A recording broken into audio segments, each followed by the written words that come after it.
అసలు ప్రపంచంలో ఎవరైతే ఇద్దరు ముందు అసలు నోట్లోంచి మాట రాదో వాళ్ళిద్దరు కింద ఉన్నారు.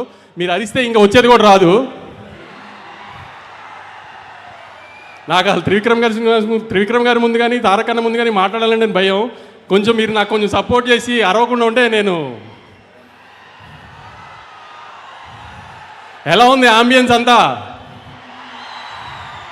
అన్నని హిందీ సినిమాకి తీసుకెళ్తున్నట్టు లేదు కదా, హృతిక్ గారిని తెలుగు సినిమాకి తీసుకొచ్చినట్టు ఉంది కదా. రేపు సినిమా కూడా అలానే ఉంటుంది. ఎవరన్నా హిందీ డబ్బింగ్ సినిమానా ఇది అది అంటే ఇదే చెప్పండి.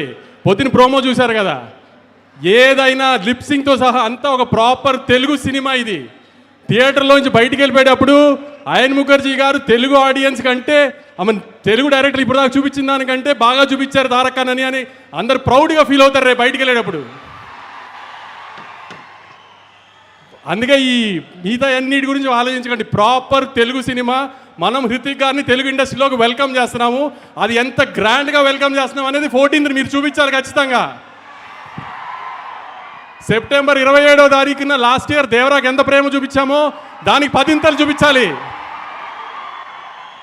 అన్న పవర్ ఇండియా అంతా తెలియాలంటే మీరు సెప్టెంబర్ 27 కంటే 10 చూపించాలి. గుర్తుపెట్టుకోండి. హిందీ బాక్స్ ఆఫీస్ నెట్ ఎంత వేస్తుందో దానికంటే ₹1 మనం నెట్ ఎక్కువ పెట్టాలి ఆ రోజున. గుర్తుంది కదా, హిందీ బాక్స్ ఆఫీస్ నెట్ కంటే మన నెట్ ఎక్కువ ఉండాలి. దేవరా కంటే 10 ఎక్కువ ఓపెనింగ్ తీసుకురావాలి. ఇది మీ బాధ్యత. ఈసారి అన్న కాలర్ ఇన్ని రోజులు మన కోసం ఎగరేశారు, మనం ఇప్పుడు అన్న ఇండియాలో కాలర్ ఎగరేలా చేయాలి. మీరు చెప్పినట్టు సినిమాని తీసుకొచ్చాం, గ్రాండ్గా ల్యాండ్ చేస్తున్నాం. ఇక మిగతా బాధ్యత అంతా మీదే. గుర్తుపెట్టుకోండి, మీ మీద వదిలేస్తున్నాం 14వ తారీఖు కోసం. నేను చెప్పాలంతా చెప్పాను. ఆ సినిమా మాత్రం చాలా బాగుంది. మీరు సినిమా చూసిన తర్వాత షాక్ అవుతారు, అదైతే గ్యారంటీ. ఏమాత్రం సినిమా బాగోలేదన్నా మామూలుగానే తిట్టడం అలవాటే కదా నన్ను, దానికి 10 తిడుతురు. కానీ సినిమా చూసిన వాళ్ళు ఎవరు డిసప్పాయింట్ అవ్వరు. బయటికి వెళ్ళిన తర్వాత అద్భుతమైన తెలుగు సినిమా చూసామని అనుకోకపోతే ఇంకెప్పుడు మైక్ పట్టుకుని సినిమా చూడండి అడగను మిమ్మల్ని.